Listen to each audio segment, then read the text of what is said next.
سبيل الدموع سبيل مريح تنهدى يا صاحي كي تستريح وبث الدعاء الخفي الصريح يسعك الفضاء الرحيم.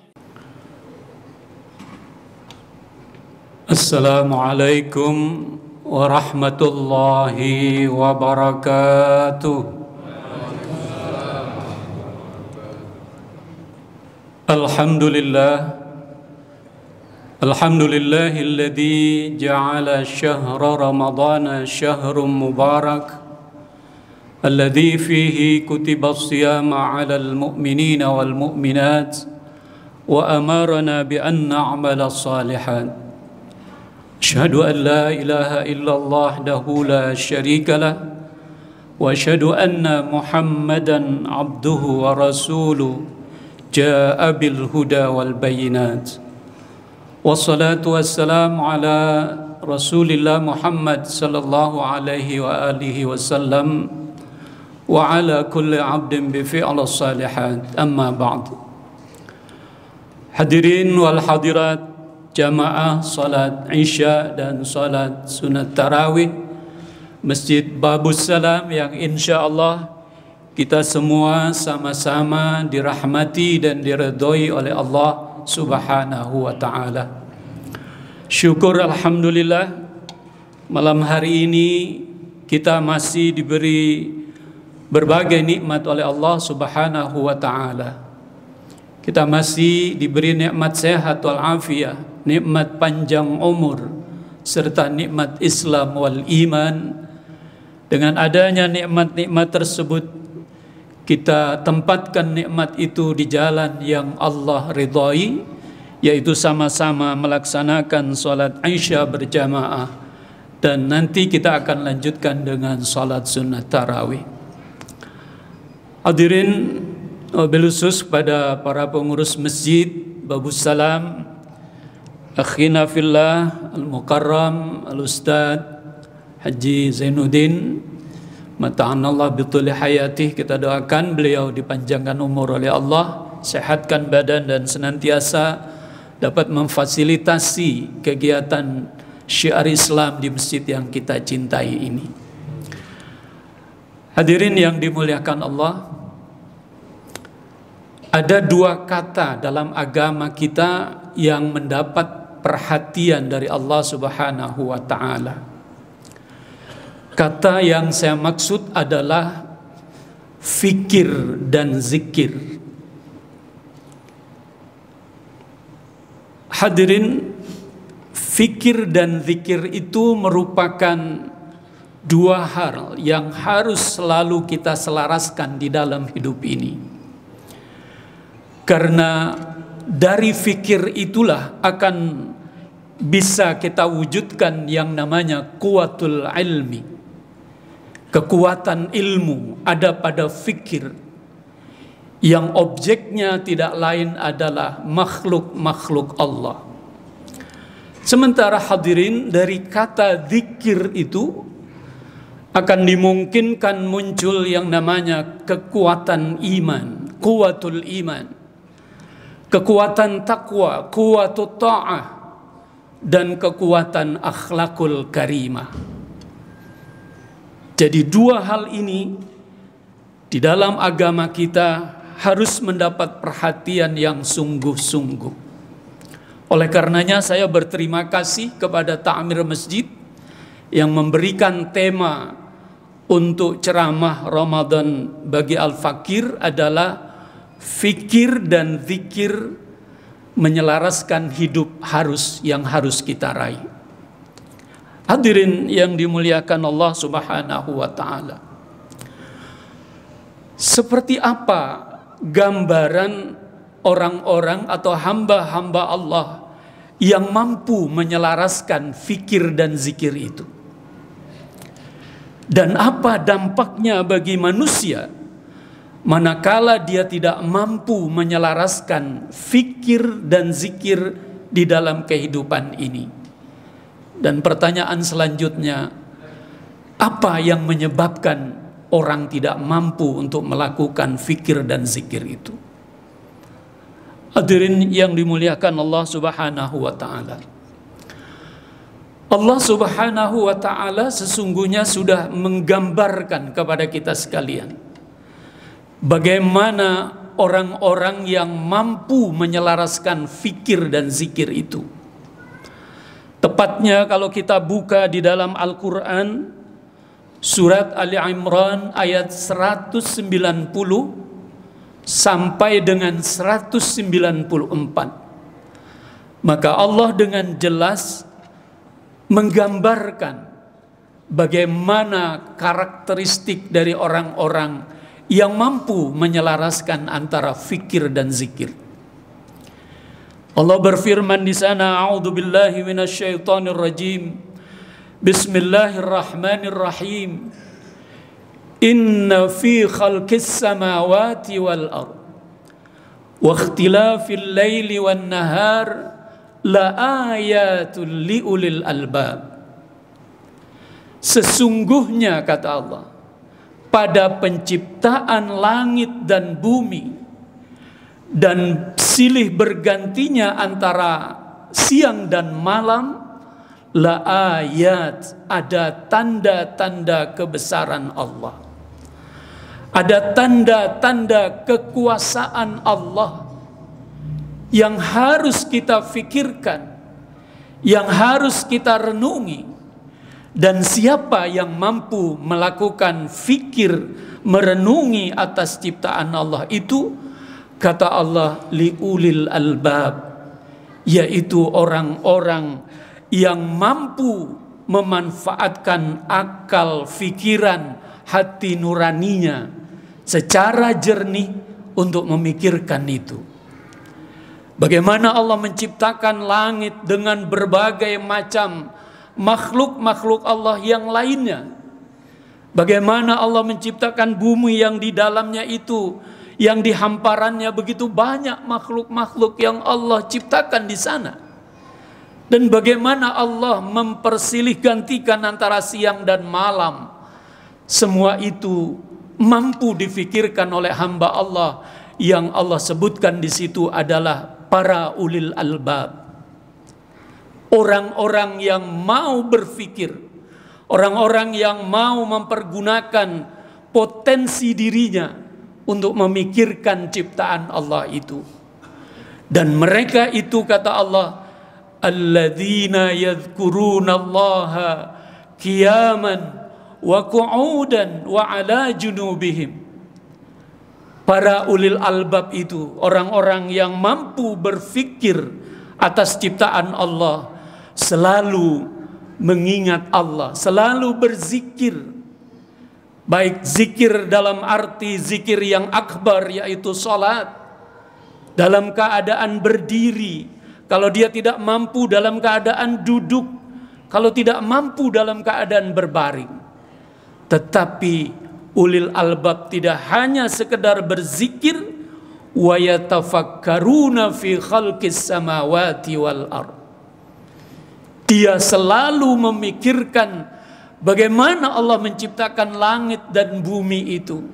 Dan setelah dia pikirkan, dia renungi, maka Rabbana ma khalaqta hadza batila subhanaka faqina adzabannar.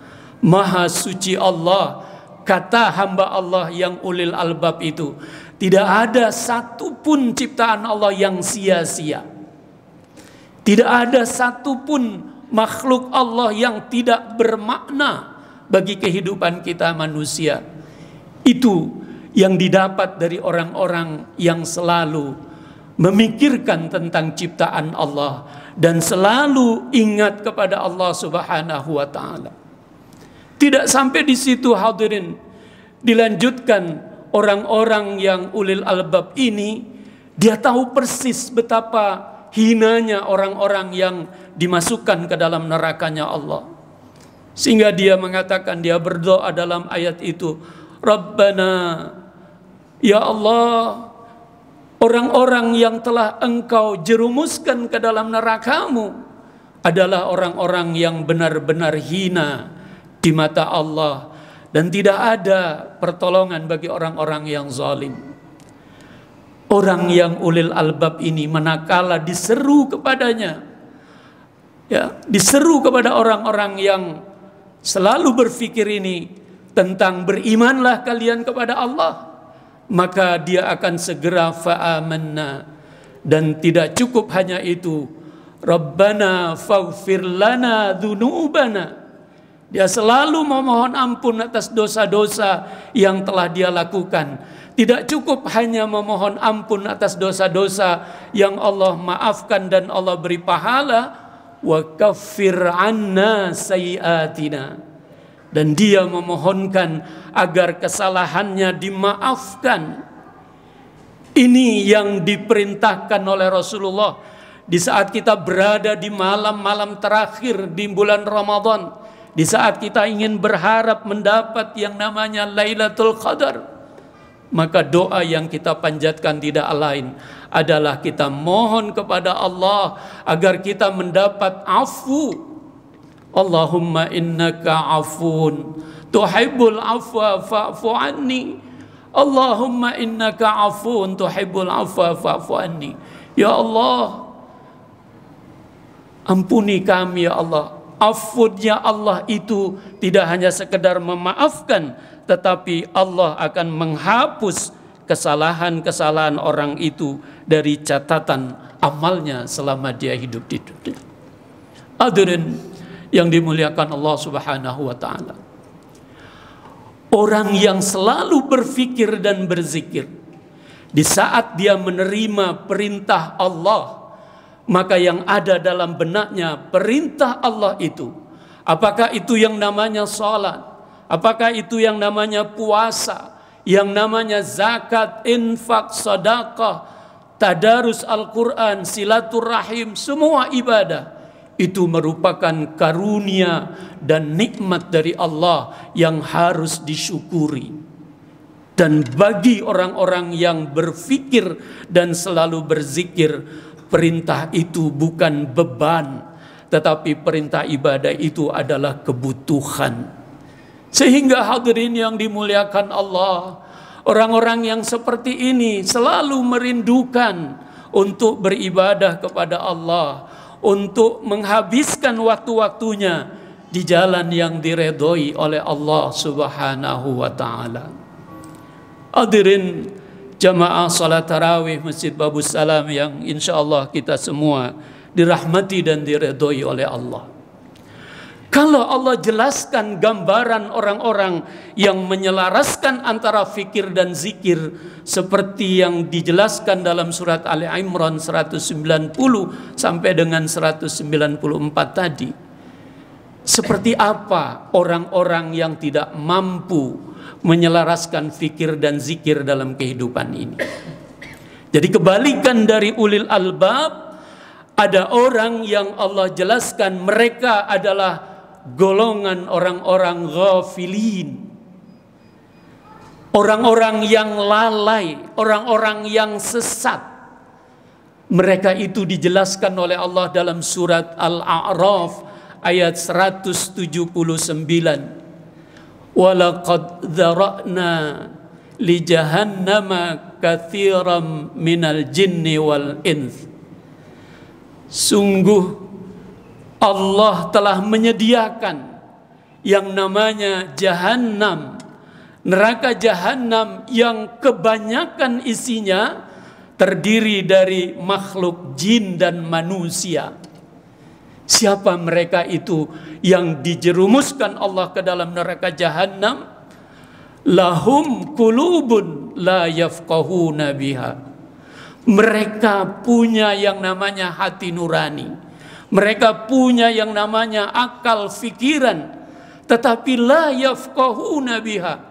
Mereka tidak mampu mempergunakan akal fikiran dan hatinya untuk memahami tentang ciptaan-ciptaan Allah Subhanahu wa taala, untuk membaca ayat-ayat Allah, mentadabburkan Al-Quran dan sunnah-sunnah Rasulullah. Mereka tidak mampu itu.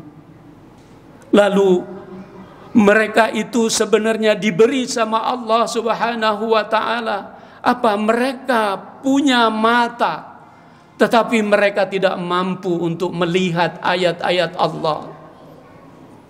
Mereka tidak bisa melihat tanda-tanda kebesaran Allah. Dan mereka punya telinga, tetapi telinganya tidak mampu dipergunakan untuk mendengarkan nasihat-nasihat agama, untuk mendengarkan tentang kalimat-kalimat Allah. Ulaika kal an'am. Mereka, kata Allah, bagaikan binatang.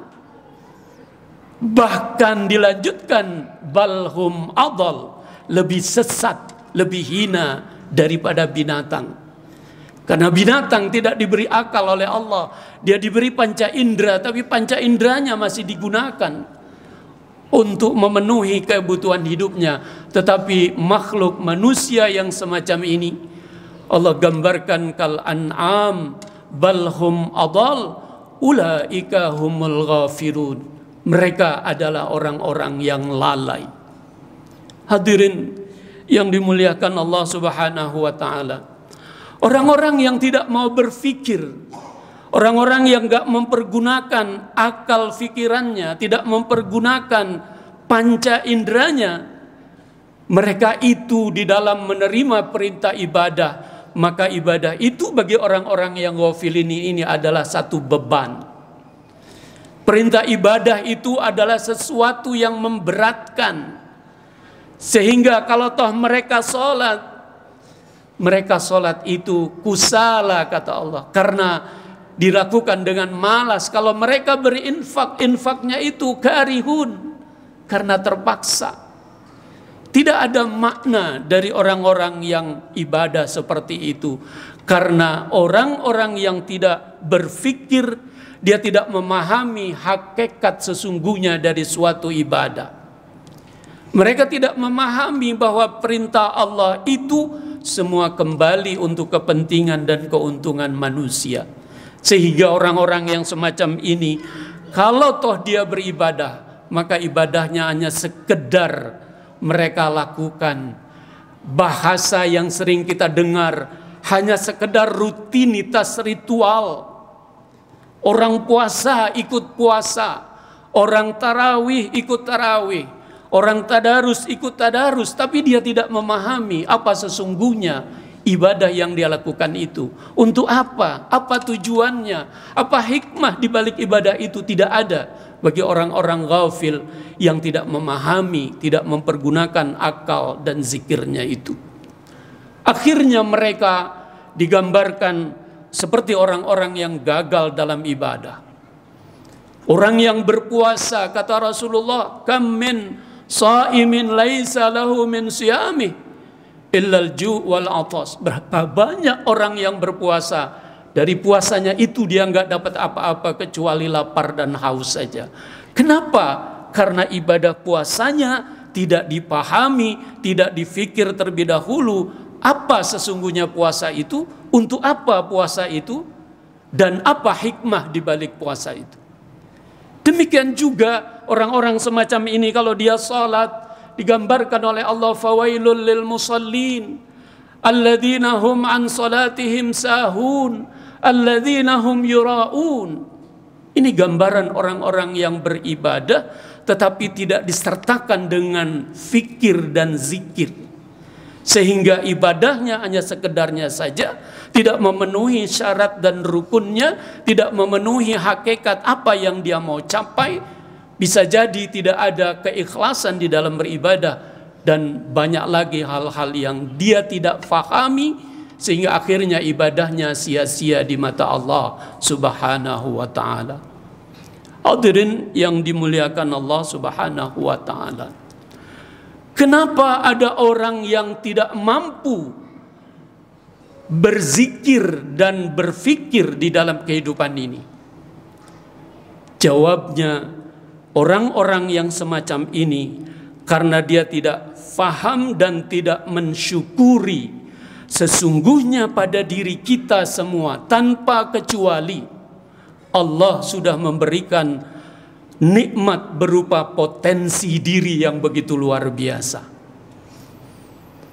Allah jelaskan dalam surat An-Nahl ayat 78.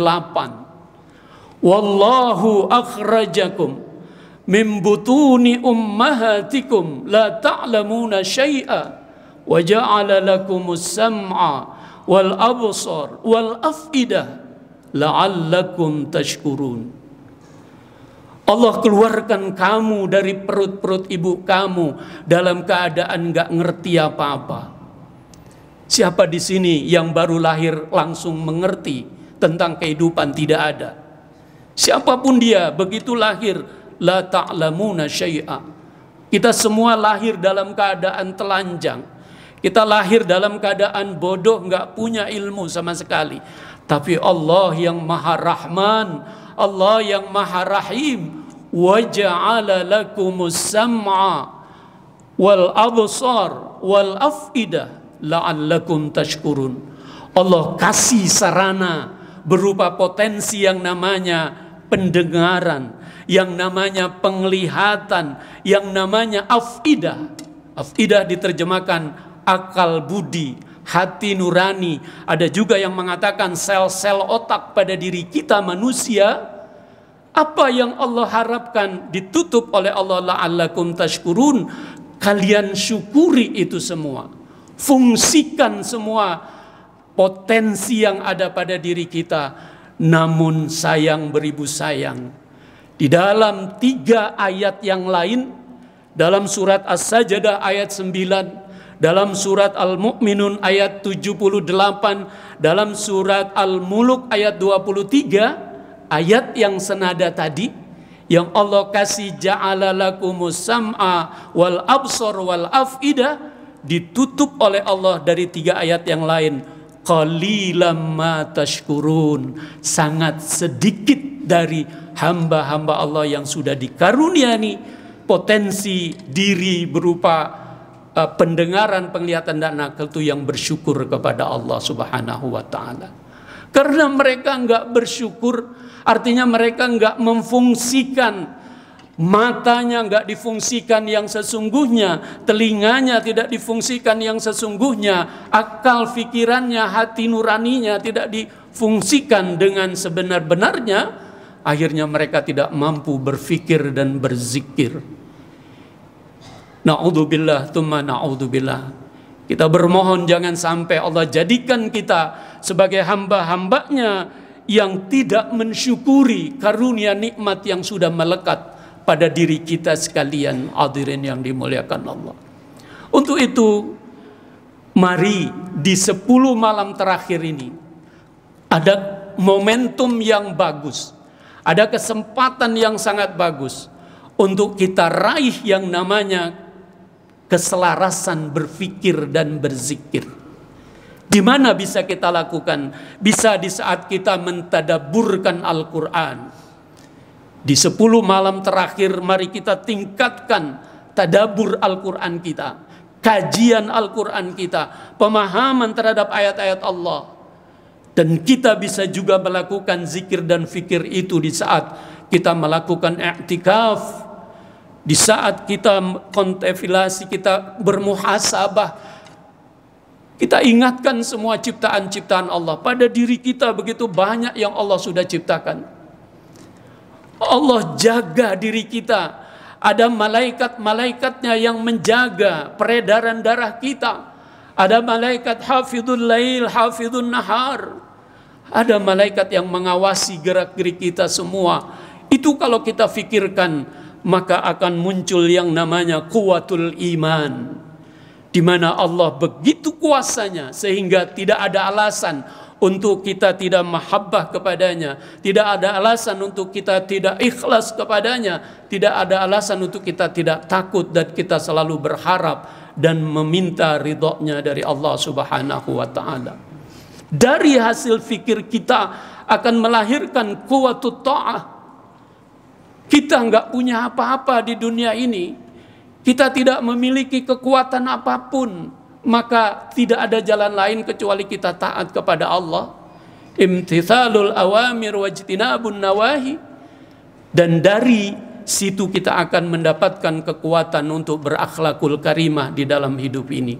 Karena hanya orang-orang yang berakhlak mulia, mereka itu akan hidup bahagia, mereka itu akan senantiasa dilindungi oleh Allah, mendapat hidayah dari Allah Subhanahu wa taala.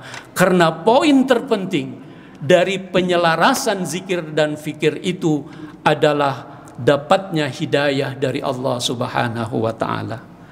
Demikian hadirin, sekedar tazkirah buat diri Al-Fakir dan juga kita semua. Semoga kita yang hadir jamaah Masjid Babus Salam termasuk orang-orang yang dikategorikan oleh Allah ulul albab, orang-orang yang selalu berzikir, orang-orang yang selalu berfikir di dalam kehidupan ini. Sehingga dengan kita menyelaraskan dua hal itu, insya Allah hidayah Allah, pertolongan Allah, berkah dan kasih sayang Allah akan selalu dicurahkan kepada kita sekalian.